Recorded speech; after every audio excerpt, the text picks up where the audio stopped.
There's a section of the St. Louis Zoo that few visitors see or even know about. But zoologists are well aware that St. Louis is home to what is sometimes called a frozen zoo. Jim Kirchherr tells us what it is and why it's been in the news lately.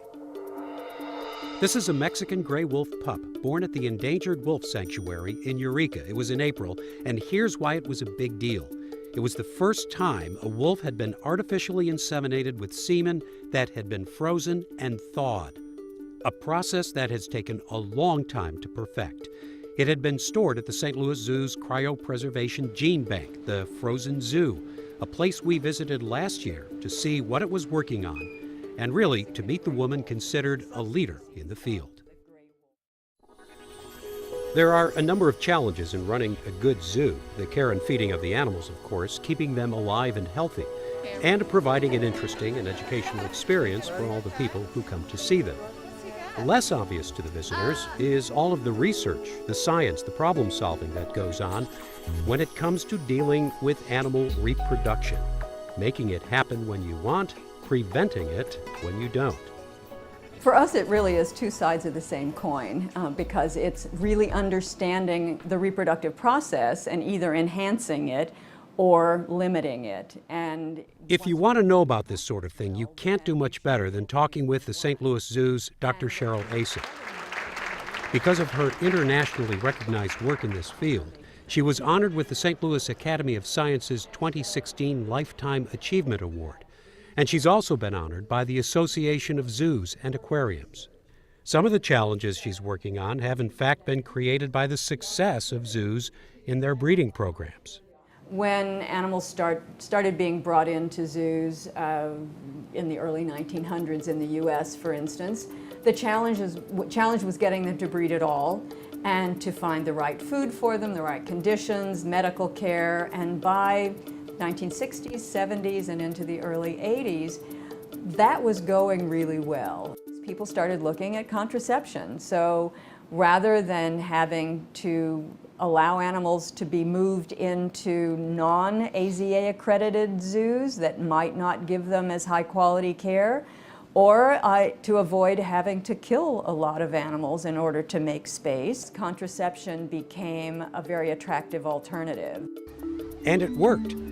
But there were unintended consequences that have only recently come to light. What we found, and our lab actually discovered this about 5 years ago, is that if you don't allow females to breed regularly, they become infertile. And people had the impression you could turn them off with contraception and just turn them back on. And as a matter of fact, that doesn't work as smoothly as we had hoped. When she talks about her lab, it's in this building at the zoo, which visitors don't usually see. And the work she directs has consequences that go far beyond the zoo's animal populations. She's played a key role in the U.S. Fish and Wildlife Service's Mexican Wolf Recovery Project. These animals are at the Endangered Wolf Center in Eureka. Dr. Cheryl Asa has been involved with the Endangered Wolf Center for over 20 years, and we have done a lot of work on gamete preservation, so sperm collection of critically endangered species to help with things like reproduction or artificial insemination. Now, as it turns out, preserving semen is tricky business, and successful techniques that work for, say, humans or cattle do not necessarily work for other species. You can't just stick it in the freezer. So when you freeze tissue or cells, then as ice crystals form, they'll puncture the membrane of the cell and destroy it.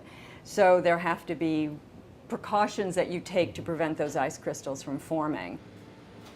So they've been testing out new techniques. They don't use valuable wolf semen, but very similar plain old dog semen.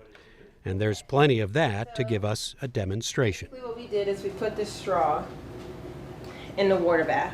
It's basically a temperature to bring the sperm back to life, kick them back to life out of the cryo process. And our studies this summer are going to focus mostly on some different aspects of the thawing technique to maximize the recovery of the sample. And a year later, the wolf pup, That was proof of success. Semen had been collected and frozen, and when thawed, the little guys went right back to work.